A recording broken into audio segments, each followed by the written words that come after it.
اللهم صل وسلم وبارك على سيدنا محمد وعلى آله وصحبه وسلم. النهاردة هعمل لكم فيديو جامد جدا، عبارة عن كرات الناجتس بصدور الدجاج. مكوناتي عبارة عن، طبعا معايا صدور دجاج، صدرين دجاجة، معايا بيضة ممكن نستغنى عنها وأقول لكم بعدين البيضة دي استخدمتها ليه. ومعايا بطاطس هسلقها، حوالي حبيتين بطاطس قطعتها مكعبات بالشكل ده، واحط عليها ميه واحطها على النار لما تنسلق. تمام، انسلقت معايا بقت بالشكل ده كده. احطها بقى على صدور الفراخ، والتوابل بتاعتي عبارة عن ملح وفلفل وكمون وشطة ومرقة فورية وبهارات فراخ من كل نوع معلقة بالشكل ده. تمام، هاخد كل الكلام ده كله احطه بقى في الخلاط بتاعي او في الكبة واضربه كويس جدا، يعني دوبك العجينة تلم معايا. آه اشيلها، يعني ما ندوس عليها جامد يعني، او ما نضغطش عليها جامد في الضرب. تمام، ده فرمتها بالشكل ده. احط عليها بقى معلقتين نشا او ومعلقتين فيجيتار، وممكن نبدل بدل الفيجيتار نحط معلقتين بقسماط. تمام، عجنتها ولميت العجينة بالشكل ده. هحط بقى الحشو بتاعي، وممكن نستغنوا بقى على الحشو ده. استخدمت جبنة رومي بالشكل ده. ممكن نستغنى عن الحشو. اهم حاجة بقى الوصفة الاساسية بتاعتنا كرات الناجتس دي، حشينا بالجبنة الرومي وعملنا الكرات بالشكل ده. بسم الله ما شاء الله، كرات متساوية كلها قد بعضها. عملت كمية محترمة ازاي.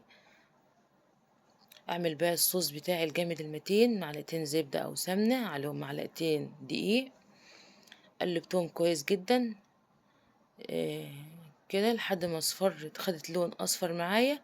هحط كوباية حليب. تمام، قلبت كده لحد ما القوام تقل معايا، ولو تقلت معاكي جامد ممكن تخففيها بمية. احط البهارات بتاعتي بقى، رشة ملح، رشة زعفران او لون غذائي يكون لون اورانج. تمام، قلبتها كده لون الاورانج معايا. جاي استخدمت جبنة موزاريلا، طبعا ممكن تستخدمي جبنة شيدر او المتاح عنك. اهم حاجة المطة بتاعت الجبنة ديت انا محتاجاها. بقت بالشكل ده، ولون الجبنة بقت بالطريقة دي. صوص الجبنة ده جامد جدا. هستخدم بقى المكونات التانية: كوب دقيق، كوب ونص مية، رشة بهارات فراخ. الخليط ده اللي انا هستخدم احط فيه كرات الناجتس. تمام، شلت كده. احطه بقى على الخليط. الخلطة المقرمشة دي، الخلطة المقرمشة دي عبارة عن فيجيتار كريسبي او كورن فليكس او عيش يكون متحمص كويس جدا، ويكون مصحون ناعم، يكون مبهرة. تمام، جمعت كده وعملتها بالشكل ده. هعمل لك بطريقتين: الطريقة اللي انا حطيتها كده في عيدان الشيش طاووق بالطريقة دي، وحمرتها في زيت غزير بالطريقة دي. تمام، والطريقة التانية بقى ان انا ما حطيتهاش في عيدان الشيش طاووق، كور حمرتها كور كده. كنت محمرة بطاطس وحطيت عليها بقى صوص الجبنة الجامد المتين ده. صوص جامد جدا وطعمه خطير. التقديم بقى حسب ذوقك انتي، وبسم الله ما شاء الله.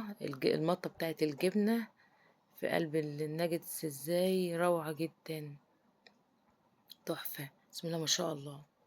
ما تنسنيش بقى بدعوة حلوة ما تعملي الطريقة دي وتجربيها، وما تنسنيش باللايك والشير وسبسكرايب للقناة عشان يوصلك كل جديد.